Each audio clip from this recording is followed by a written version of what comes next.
to talk about what kind of documentation does NRCS look for when we're trying to certify your upgrades to your systems and get paid for those. I made about 40 of these. It's just kind of the one page here I'm going to talk about, mainly just covering the VRI zone upgrade and some of the advanced water management. A couple of things I was going to mention first here too is there's an irrigator clinic coming up on March 28th in Alexandria, and they're going to be covering irrigation with cover cropping, some of these technology advances. DNR is going to be there talking about rules and regulations, some of their permitting, some of the nitrogen and irrigation studies that have been done in the different watersheds, some of those well interference concerns and how they deal with them, as well as irrigation program updates. Some of our different programs that we have available through USDA and some of your local watersheds and soil and water conservation districts there. Seems like there's several grant programs out there from year to year, and it's just a matter of applying and trying to get into those. If you are unsuccessful with one, try another one. There's also tomorrow in McKinney's and Benson at 9:30 to noon. They're going to have lunch, and they're going to talk about healthy soils with the sugar beet, with the folks that are raising sugar beets. So if you are a beet grower and you want to learn more about some of the strip till, no-till, and some of the issues that people have with those, there's a panel of folks to help talk about some of those issues if you have questions on that. We have some of these flyers in the back on our table too. There's another one coming up through the Pomme de Terre River Association, a soil health meeting. That's March 21st at the old number 1 in Morris. And they're again, we're going to talk strip till and mostly no-till, strip till, and some cover crop. So we've got some local producers there, John and Ross Olson. I believe they're over in the Lac-Qui-Parle area. We're going to talk about their corn and soybean rotation and their experience with strip till.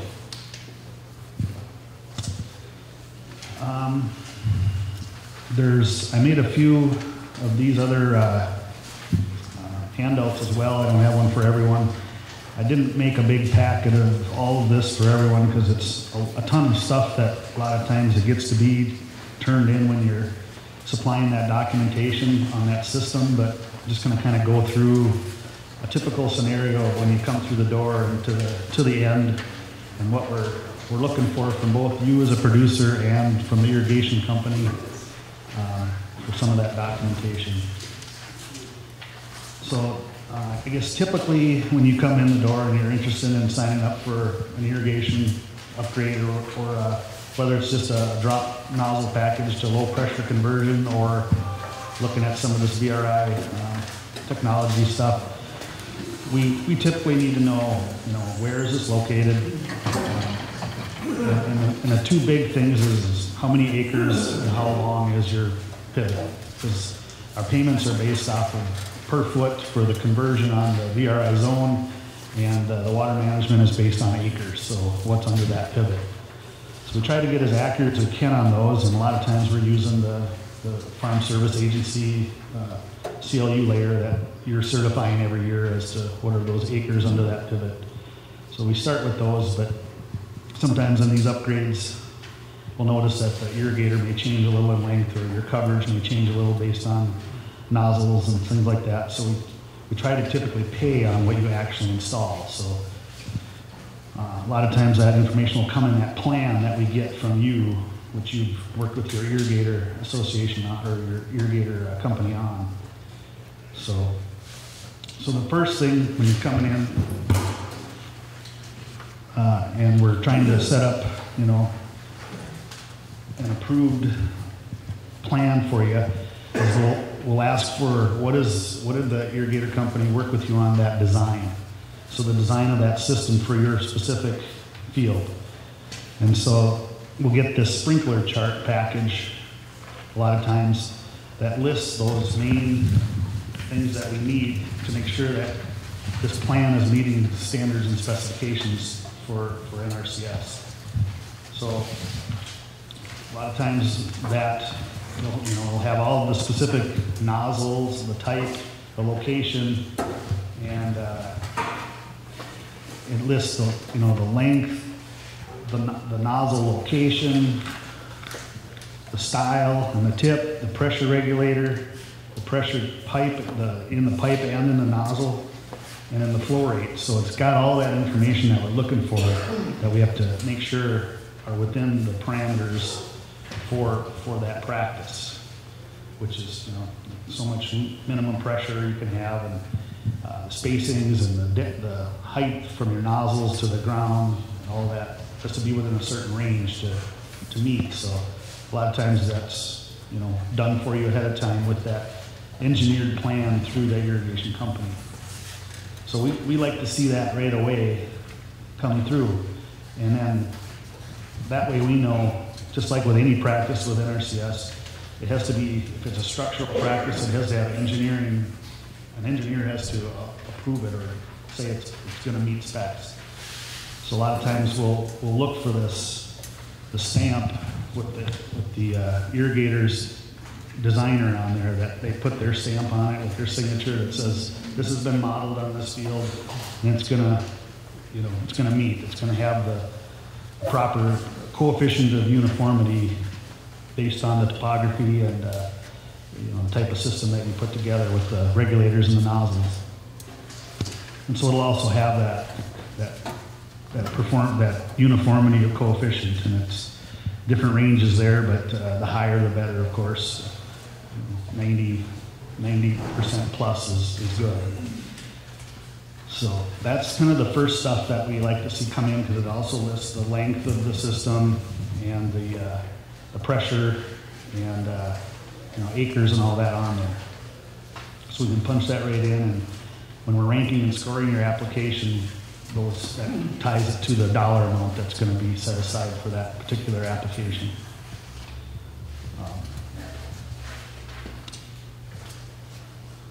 So there's another handout that I only made, probably one per row there, but you can kind of pass them down and look at it. It's the statement of work. So with each of these practices, the irrigation sprinkler, we call it 442, and the irrigation water management, the 449. There's a list of deliverables, and installation, and checkout. So it's kind of lists what's expected for documentation, and as we go through, and what we're going to need to look at in the field once it's completed, so that we can say that what you purchased is actually what's out there, and it's correct.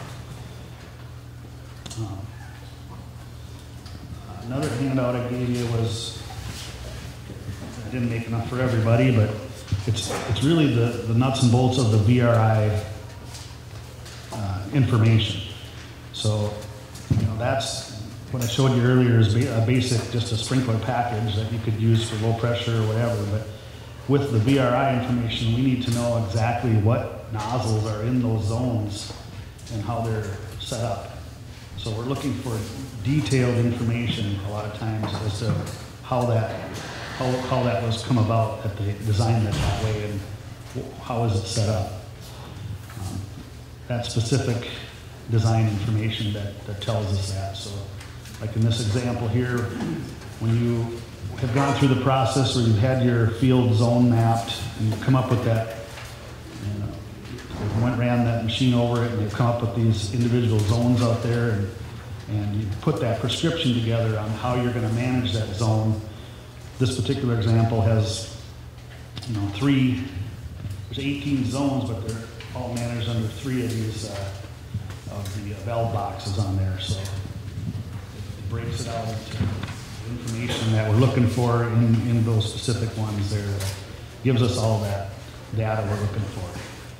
So when the VRI itself, that's kind of that information we're looking for when we're turning that in. That along with the rest of this information here that I've listed below. So the VRI information, it talks about the zones and the valve boxes and the nozzles in each. It prescription map showing those zones and the detailed documentation that was used to make that information.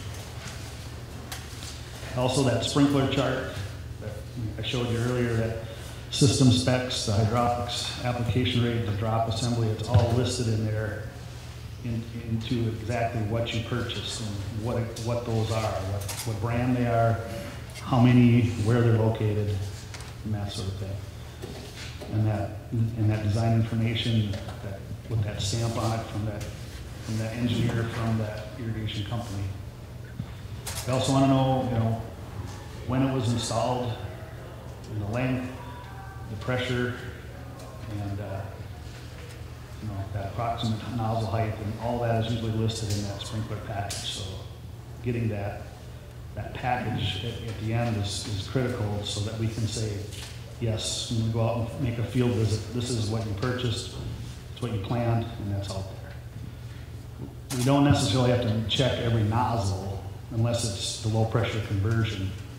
Then we want to make sure that all those are color coded right, and that your uniformity is going to be basically what it says it is in the plan, because they were installed accordingly. But that's just on the low pressure conversion. When we're talking VRI, it's mainly just to make sure that what you said you were purchasing is what you actually purchased, and it's physically located in the field. Paid receipts.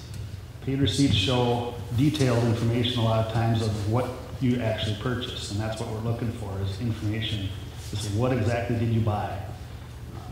Sometimes invoices will be vague and they won't say a lot of description of what you purchased, just that you paid this amount and this is what you got. But we really want to know, what is that? Where is it located in the field, so we can go look at it and see, is that matching what the invoice is saying. And the big final thing that we need that isn't always listed in our documentation or our paperwork is that electrical inspection from the state inspector, that everything has been wired and completed on that system, and that it's up and ready for use. You can turn it on and run it. A lot of times they're probably not going to have that until everything is in place, so it gets to be in situations when you're putting a system together late in the year after it's freezing, you're probably not going to want to run that irrigator and turn it on and have to drain everything out. So timing can get to be tough if you put it together late, and I'm not sure if the state inspector needs to have it run or not, but he needs to know that it's, for him to sign off on it, it's got to be completed, so it's ready for inspection when it comes out. That's really the final step. Once you turn in that variable rate information on the nozzles and the documentation for that sprinkler chart that shows us everything that was installed to the length and the acres, we make a field visit out there and see that that is exactly what you purchased. Check that electrical engineer's state inspector has been out there and put his stamp on it, that everything is wired correctly. Then we can submit all of that and get you paid for the various components that you put on. And that's the same thing for like the irrigation retrofit, the pumps. You need to know the capacity, the description, the type of the brand that you purchased, and paid receipts that show that it was installed. Because a lot of that stuff is, it's just, it's not much to check other than, there it is, but just that it matches and that it meets what you signed up for, so that we get you in the right category on those. So a lot of times they're based on horsepower, and so there's different categories for that. Make sure that we're paying you for the right one. Same with the flow meters, whether it's electrical or mechanical, we just need to know that they're, that we're using the right one that we signed up for, and then we have the funds set aside for you.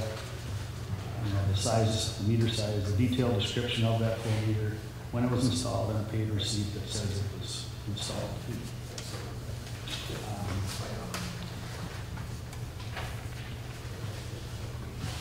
Same with like moisture sensors. A lot of times those typically get paid that first year after everything is up and running, just because you're using those soil sensors to make your real-time decisions. out there in the field, so we want to see that they're actually where they're located in the field, a map that shows where they are so you can find them. And then usually at the end of the year, when you're doing your irrigation water management, you're going to try to get us some sort of documentation from the field net or wherever that you can pull those reports from to show basically why did you make the decision to irrigate when you did. What were some of those advanced technologies that you were using to put together that information as to why you made the decisions that you did. And that's the whole reason kind of behind this, is just trying to get uniform distribution across, upgrading to a more efficient type of system so that, it's worth it to you and us. I'm just going to say typically that's the first year for the soil moisture sensors. They can be paid earlier as long as we can field check that they're up and running and they're functioning. And the big thing is just to remember when you turn in the documentation that we, as much of the description as you can give for those components in the details, so there's just no going back and forth as to what it is you actually purchased.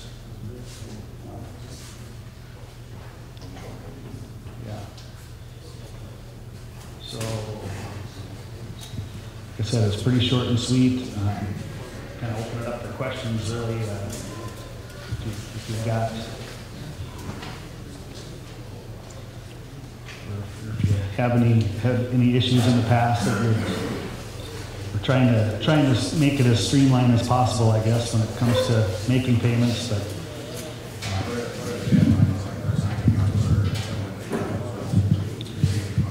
sure, a little bit on the program side with these different practices. EQIP is an ongoing sign-up period, so anytime you can come in and fill out an application and get that in the system. Usually in the fall, there's a cutoff period that everybody that has an application up to that time will look at ranking and scoring those. So your local area will have a point system that they've kind of set up, and that's where we have the local work group each year where you can come in and kind of give your opinion on what you think the county or the local area's needs are. And then, so they'll put a set of points on it, and then it'll go through state and federal, and they'll be ranked and scored. And then usually early winter, they kind of announce around February that who is in the top for funding. There's never enough money to go around, of course, so 10 to 25%, it seems like in the past, is about what we see for funding. However, there's more and more programs like RCPP, which is a local partners have kind of put funding together to try to come up with additional funding to just target irrigation. In the past, we've had some success with applications getting funded through that. And it's like we can use that same application that you use for EQIP, for RCPP and those. It's just, we'll just run them through these different ranking pools to see if you don't get funded through one, if we can still, if there's funds out there we can still get you into if you qualify. There's also, ag water quality through your local soil and water office. It's a way to get your farm certified just ag water quality, and if you are, you can use up to $5,000 a year to go towards any of these type of practices. They don't have to be, they're a little more flexible to use those. So maybe on just upgrading nozzles and drop tubes, that's enough to do a system, for that. Where you don't have to maybe go through, because it can be a year process sometimes, EQIP, especially if you come in after a sign-up period before you're even looked at again. They just keep spending the money until it's gone, and they'll have second sign-ups some years, but it doesn't mean that there's going to be money available. It's spread out into different pools for different practices. Farmsteads will have a pool, cropland, pasture, there'll be different EQIP funding. So there has been some dedicated funding for irrigation that was like through the RCPP, and I believe we've got a handful of producers funded in the Swift County, I know, in the last year. and they probably did similar in surrounding counties. So that was in addition to just your equips. But there's lots of options out there. It's just get that application in and identify those fields that you want to do your upgrades on, and try and find the funding source as soon as we can for you.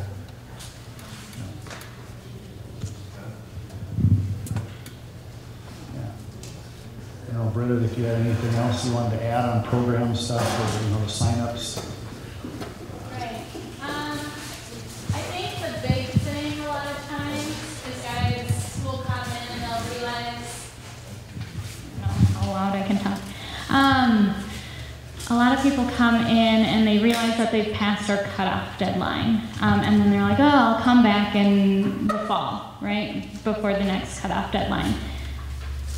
I normally say, put in an application while you're in our office right away. An application is just your name in the hat for funding. You're not tied to anything. So if we go through the whole process, give you a cost estimate, and you say, oh, no, like this is, you're either, I'm not getting enough, or something fell through, you can always back out before you sign a contract. So it's not a bad idea to just sign that application so that you don't miss our next batching period. So like if you came in today, we are planning for 2025.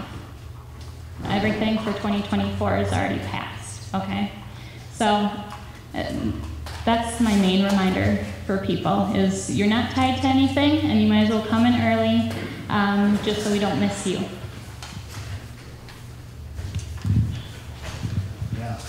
That's a good one, because a lot of times I think it gets to be, you're right up close to the deadline, and I've seen in the past where the local points have given you additional points if you were one of the first come, first served, basically. So if you're an older application and you maybe didn't get funded last year, you might be a priority the next year because you've already been waiting too long, longer than other folks that have just come through the door. So it's always good to just get that in there and just try to at least, list a location or a field that you're interested in doing those practices on. And it seems like there's enough. You use that same application for signing up to do no-till, strip-till, or cover crops, or anything. You can use that same application. So when we get to that ranking period, that's when we're going to contact you and say, okay, now let's define exactly what you all want to do on your farm. And you can sometimes combine some of those practices and improve your score, actually. How about CSP renewal? Off topic,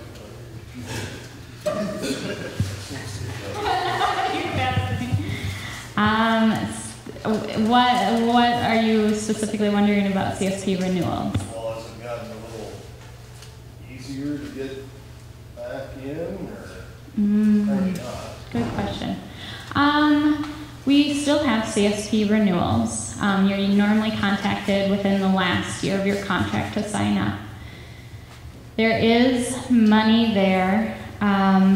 Typically, we either want you to add in a field, or we're always asking you to adopt more practices. So there does get a point where it gets harder and harder depending on how much you've done in the past. Normally, we can find something for guys, though. What we're running into right now is, so per farm bill, you are capped for an individual at $200,000 per farm bill.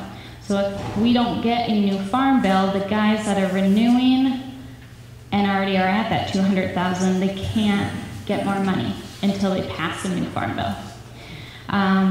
So that is what most guys are running into right now, is that they have already met the cap and there's no more money until a new farm bill comes out, or maybe they put some sort of stipulation on the one that's currently here. I mean, just for CSP, like the $40,000 per year, is that what you mean? Yep, that's for CSP. EQIP has another, so your irrigator practices are typically through EQIP, and that has a different cap. It does still have a cap per farm bill. That's at $450,000 though. So it's a little bit higher, but it's still That one I don't run into as much as the CSP one, but yeah. Any other questions?